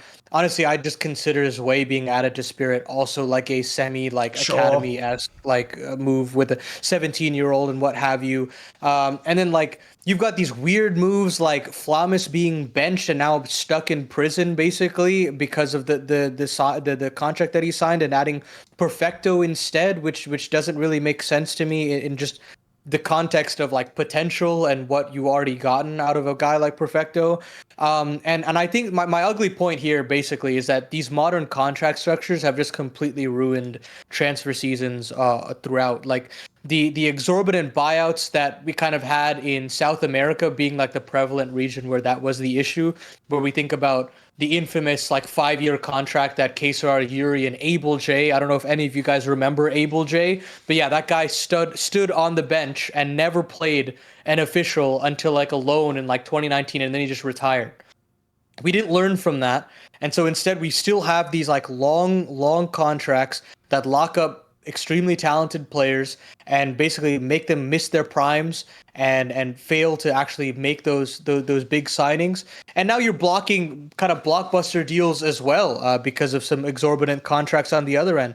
So for me, I think it's unfortunate because whenever we have a team that is like knocking on the door of an era that has been the best team in the world, you want to have an offseason that showcases a bit of an arms race where, you know, each of these top 5 teams are making these shrewd decisions to try to min-max and find a way to get to the top. And I don't think I necessarily had that in this offseason beyond really the Kyosuke move, which again feels like one of those like Hail Mary plays where you're taking a chance on a younger talent. So to me, I'm just kind of upset by these structures and if there's any end in sight. And I'm curious to know what you guys think about these kinds of decisions that happen throughout this offseason. I feel like a lot of the moves just were almost confirming sort of trial periods. So I feel like the orgs, for the most part, have learned their lessons in terms of splashing cash too willingly. And yeah, that is a bit unfortunate because it does feel like you mentioned, like the arms race of last year was everybody trying to catch up to Navi. Navi was setting the tone, and everybody was trying to see what they could do in order to nip at their heels further. And for this offseason, yeah, the only move that I found like any real interest in was Kyosuke, and beyond that, like Yakindar confirmed for Furia, Hooksy confirmed for Astralis. Like, those are really probably the quote-unquote best signings, period, but they're just further... I mean, like, we already knew those players were playing with those teams. Like, it doesn't really necessarily... I get, like, G2's move is kind of underwhelming. I don't know if we're going to talk about them later, but I feel like all of these teams are just kind of making these very, very light changes, ones that, to me, are just going to say, like... All I'm going to have to do in this upcoming season is just write new ways to praise Vitality, because I don't really see anything upsetting the status quo of them winning the vast majority of tournaments. So we'll see if anything in the mentality or the individuals on teams upgrades, because they have to. Like people on Maus or Mongols really have to just play better if they want to have a chance to take down the big dogs. One of the problems I do think this is impacted by the VRS system, because one of the downsides, unfortunately, is we've gone to the opposite extreme. So what we used to have with the RMR system is technically it almost doesn't matter what you do in the season, just right before the major, get your shit together, get through the RMR and get to the major. That's all that really mattered, right? So actually de-emphasized the rest of the circuit. Now, if anything, we might have gone the opposite way, because actually they even lock like the roster spots for the major, like way out before the major, and with the joke is we had tournaments that took place that had no impact on whether you qualified to the major or not, hence why the Gamer Legions and Astralis of the world, it didn't matter how good they looked. The problem we've got now is it feels like now, the second the major ends, the teams you would want to make roster moves are usually not the teams that are in the top 4. Well, those are all the teams scared to make a VRS change because they don't want to lose further points, then have less events to invite to. So essentially, in a weird way, it's going to make people actually probably be a bit more scared with their rosters, which I think you've seen. And then also there's a secondary detail, which I don't think is a total total conspiracy theory when people suggest this. I think this is real. It's just not your primary motivation. I think there's also a world now where you can argue that if someone does, let's say we're both teams, I'll give you a random range. Let's say we're both teams that are in the range of 8th to 18th in the world, that 10 teams, right? If we're both around the similar spot and we're both teams with aspirations to be inside the top 8, let's say be the 6th best team, then actually, if you come into me, you want to do a move, which financially makes sense, but I don't have my roster set, maybe I don't sell you that player because then you take my spot in the top 18 of where I want to be when it comes to the next. Like, essentially, we're also competing. Like, maybe I don't want to help your team and give you one of my better players that I completely rebuild it. I think some of that's also going on. I think people are sort of like, that's why they're putting people in contract prison, as it were. They're being more cynical with their own roster. They're not trying to accommodate the player. They're trying to say, I don't know if I'm going to need him in 3 months. Actually, I can't just sell him like I would now for quick money. And then lastly, I do think the bomber is what Maui says, which is the dream here, if you think of any past era in Counter-Strike, is once you realise it's an era and one team doesn't just win, they win everything now. They don't lose best of exit. Everyone should be scrambling to make moves. Like, the only teams I'll give the weird break to is, Mongols is from Mongolia. I don't know what they can do in Mongolia. You know what I mean? But in my opinion, even the mouse of the world, you should even still think, is there a roster move? I can tell you in the NBA, just because you have the second best team doesn't mean you wouldn't make a roster move. Like, you'd still look, is there a player that puts me over the top, that gives me like a matchup, maybe in the case of a map, maybe even helps me on a certain map that I want to be better on, whatever it might be. It is kind of a bummer that when you look at this offseason, I thought this would be a crazy roster mania. At the end, it's basically just Falcons. And the joke is, Falcons might actually be one of the only teams that didn't have to necessarily make a move even. That's just part of the Falcons process. So, no, I know what you mean. I do think that's very underwhelming. Like, but if the difference is, if people want to say there wasn't great roster moves at the end of last year and that's why Vitality had the era, well, that's only going to look worse now. Because if anything, you'd think now is when all the pressure will be on them. It actually looks like they're going to start out super strong at the beginning of this season. And then, like you're saying, who stops them? Like, at this point, it feels like they stopped themselves. There's no team on the horizon stops them. No one should be better than them. That's why the Kyosuke move's basically actually the more interesting one, because it's a Hail Mary, but from another contender. No, I'm with you. Aside from that, like the moves, if you go down sort of positions 5 to 15 in what fucking underwhelming offseason this was. You would never believe these were a bunch of teams that need to actually get this shit together. I think it is a bomber. I'm with you. Go to Maui's point. Yeah. Let's do it.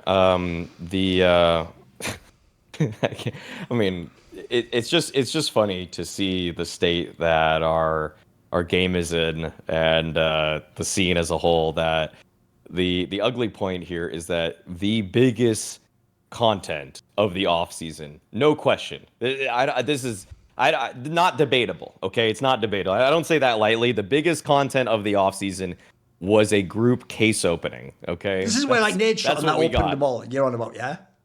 Yeah, Nade shot, Tim the Tatman, Arrow. Well, they opened thousands of cases or something, right? It was some insane amount. I don't know if they opened thousands or they opened just expensive. Oh, right. Cases. Okay. I think it was mostly the expensive cases that made it exciting. Right. Like they each did one of the early Katowice 24. I think they all did 2 of the 2014 Katowice stickers. I just saw Nade shot implying he was getting like fuck all though. Like he opened 1 million of them. He wasn't getting any of the golds or anything, right? Oh, someone tracked all of the amount of money that they made back from doing it, and it was disastrous. Like they spent I think that, okay, this guy on Twitter, Remix Floats, did a recap of all the unboxes, and the total for them for the original 4 people, ohnepixel got 14,000, Arrow got 15,000. Nadeshot got 9,000 and Tim the Tatman got 30,000. And a lot of that just depends on, did you get something good from that Katowice capsule? Because Tim the Tatman's 30,000 is $26,000 is a single dig hollow that he got. Oh, wow, I'm giving too many details here of what basically was just that they like, this is what like at the end of the day, this is what the game still is. Okay. Like it's still a gambling simulator. So, sure. I should just plug my own gambling sponsor, but I'm not gonna. It's not the time or the place. But you could. But no. But at the same time, the like for this to be the biggest content in our space at this time, it's just a little disappointing. Okay, I understand why people do it. Obviously, I understand why people are invested in or interested in this kind of content. Like I know more than I ever did about some of these skins because I tuned in for all of 5 minutes and then heard. I think probably Arrow give like a little bit of detail on like, like I didn't even know what stickers you should be going for really in the Kato 2014 capsule necessarily beyond the Titan one. And then they kind of explained to XQC what they were, and I was like, okay, cool. I know like 5% more about this entire space. Either way, I just feel like the fact that it's not esports and it's completely eclipsed by skins by like such a massive margin, like their team stream had like 200,000 views between the four of them, so like 50K on average for all four of these streamers, and no one even really got close to that in this offseason. Like 200K live viewers is like you're actually watching a game in the late stages of the major group stage, if not the major playoffs. So yeah, the pretty ridiculous the numbers that they pulled, but at the same time, it's funny that we have tourists like Nadeshot and Tim the Tatman coming in just to gamble, just to go on a website that, or not even a website, to go on a game that lets you gamble on Twitch. Because I don't think you can gamble on Twitch in as many possibilities. So we're just we're esports Vegas, where Nadeshot flies in for the weekend and gambles, then fucks off back to his other real life. Fuck it. Exactly. Probably doesn't even know what happened with FaZe or any of the teams that happened at the major or anything. Tim the Tatman, just like they're just showing up to like see what they can farm in terms of viewership, and then they dip out. I mean, it is what it is. It has undoubtedly helped grow the space with case openings and skins and everything like that. I'm not ignorant to that idea, and a lot of the money I've made in my time as a pundit in this space is influenced by skins, so I'm not turning my back on it completely. But I'll just repeat: skins were a mistake. Skins were just such a mistake. Yeah, I had this like rose-tinted thinking of like looking at esports and seeing the viewership number climb up like tournament after tournament, like PGL getting good viewership even with mediocre teams. And I was like, hey, people maybe consider the esport as like this growing thing. Like things are looking good. We're like moving past whatever fallbacks that we had after trying to bounce back from post-COVID.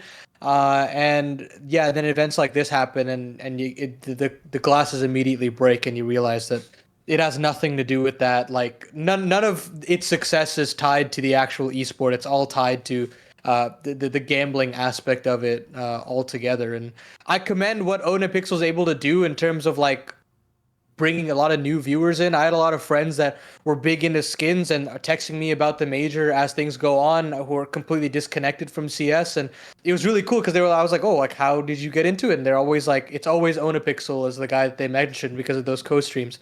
And I think that's cool. I think it's cool that you have a guy that is willing to introduce people to like the esports side of things and give them that like childlike wonder of like, oh my god, like this like cool thing just happened, and he just screams in the mic and people go crazy and it's fun. You get a clip out of it. But the skins aspect of it will always just be like so awful for myself. Like I think I watched it for 2 minutes and I just couldn't take it. Like it is just gambling in its purest form in a virtual sense, and that to me I can't handle.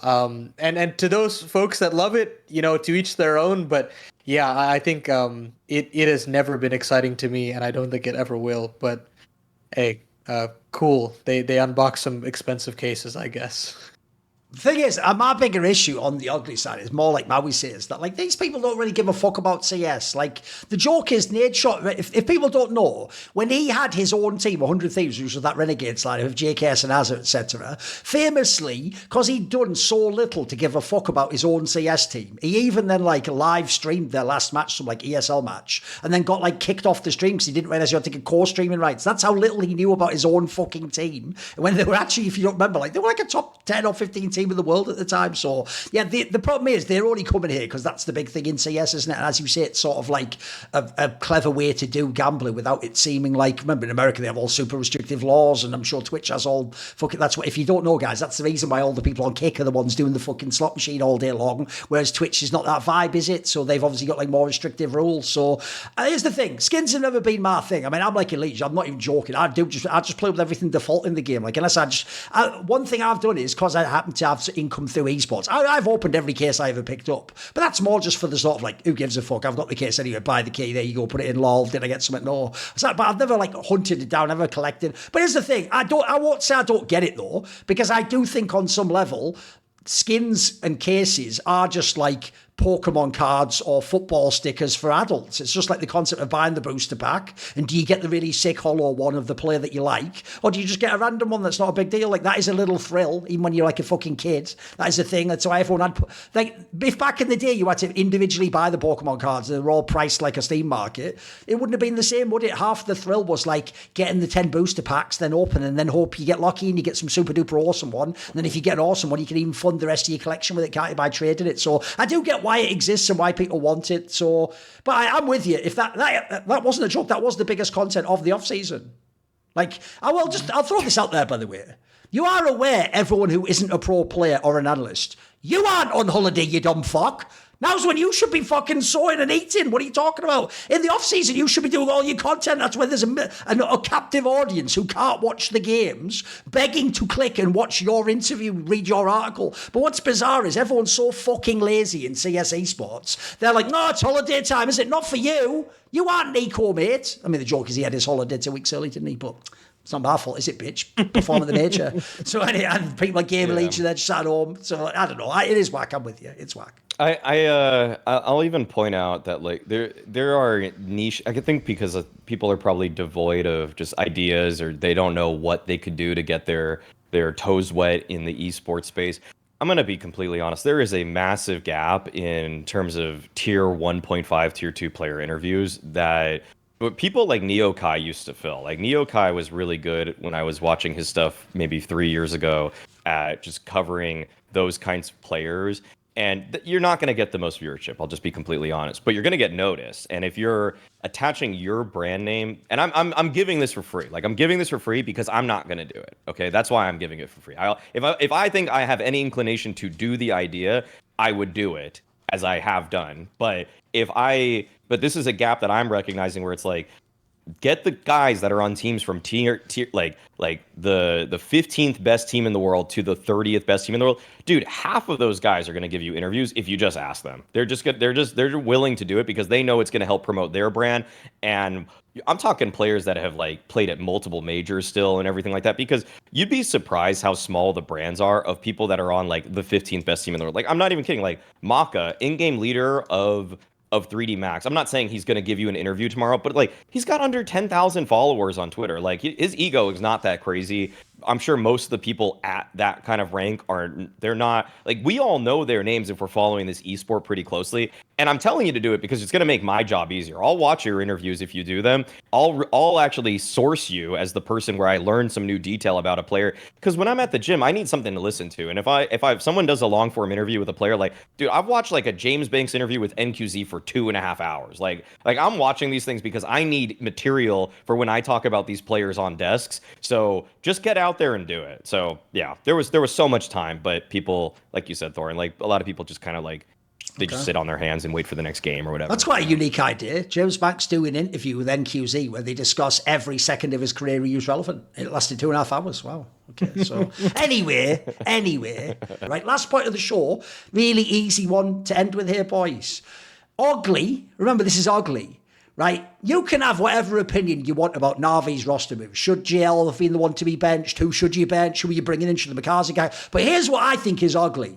This whack-ass shit where we're simultaneously pretending like JL's wedding was foretold by the gods 1,000 years ago and Na'Vi's benching him on his wedding. Spoiler, he picks when his fucking wedding is. One, that's whack. And then two, the idea that like, guys, I've been benched mutually, of course. Mutually benched, of course. I wanted to be benched, of course. Mutually, of course. What is this mutual? What are you talking about? You have not just been mutually benched, you fucking idiot. Like, spoiler, you were shit at the game the last few months. Like, you have been justifiably benched because you aren't good enough at the game. I don't care that you're getting married. I don't care what your mental health is. I don't care what your motivation is. All I care is you weren't good enough in Na'Vi. They have benched you. And listen, they like you so much because you were the MVP of a major. They've let you say that that you were agreeing with it. At that point in time, you were agreeing with that in the same way as your mate, who seems really depressed now, goes, "Oh yeah, Susie left me." I mean, it was mutual in that, we'd come to a point now that, yeah, it was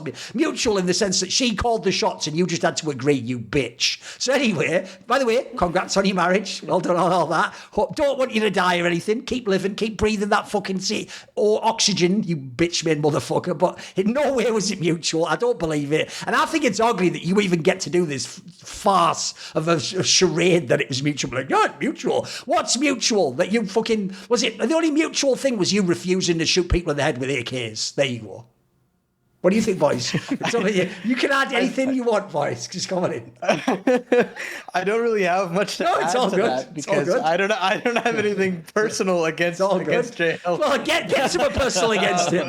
Get someone. I'll just give you a laundry list of reasons on some personal. Yeah. I guess the Mikaze promotion is good. And there you go. Yeah, that's all I got. It's all good. You got anything, Maui? I mean, I'll just say, like, as plausible as JL's story of the mutual decision to bench self went, I've never ever been a part of a mutual breakup in practically any facet of my life ever. It's just co-op, there's always an initiating party, and then there's always like if he actually, you know what could have made it more of a reliable story is if actually JL just said, "I have decided to bench myself." Like, just say if that's right. Truly what happened, then just say, "I have made that," because once you say the word mutual, then the idea was like, and this is all speculation. It's all speculation, but I speculate that when the party that says mutual is almost always the one that was on the receiving end of the initiating breakup. That's just how it always goes. It's a way of coping and softening the blow for yourself. That is what it is. But I feel like on the flip side for Navi's prospects for the future, I'm not going to really sit here and act like I've watched a ton of Mikaze. I've watched a YouTube POV maybe once and like a Face It compilation of like what he did in the game at some point. So I haven't really studied him like as closely as even somebody like Grix, where I've looked at more stuff I've watched a little bit more of. So I'm not too familiar with what he's going to bring, but it was clear to me that Navi needed some kind of change. And so for it to come in the form of JL, who was one of their more emotional players, that could improve him. I'm not sure if one thing that was concerning me a lot about Navi is that I just felt like their tactics were the execution was so good last year, but then it didn't feel like they reinvented everything because they just believed that we need to even be better at pinching a bomb site at the perfect time together. And but the thing is, the reality is like people are going to try to upset what you're doing. And I wanted to see Navi reinvent themselves tactically at some point in the last 6 months, and I didn't really get that. So if they have better firepower, that can alleviate a lot of the need for a tactical upgrade. So hopefully that's what they get. I also think about the emotional kind of cauldron that Mikaze has to come into right now, where it does feel like the body language of a lot of these players are pretty negative, and it feels like this like very defeatist, like, oh, it's like it's all over now, and it's like a map into the series, and it just feels like the tensions are already very high, and I don't know how it's going to be for this like young kid to like now get mixed into that concept and that environment. And I hope there's some sort of like reset that comes with this move, but if not, then this guy might be in for a world of hurt to try and adapt to this environment as quickly as possible. And then there's also this expectation that you're playing for Navi and the goal is to lift championships in the near future. So that is my, I think, biggest fear for him, kind of out of server. But yeah.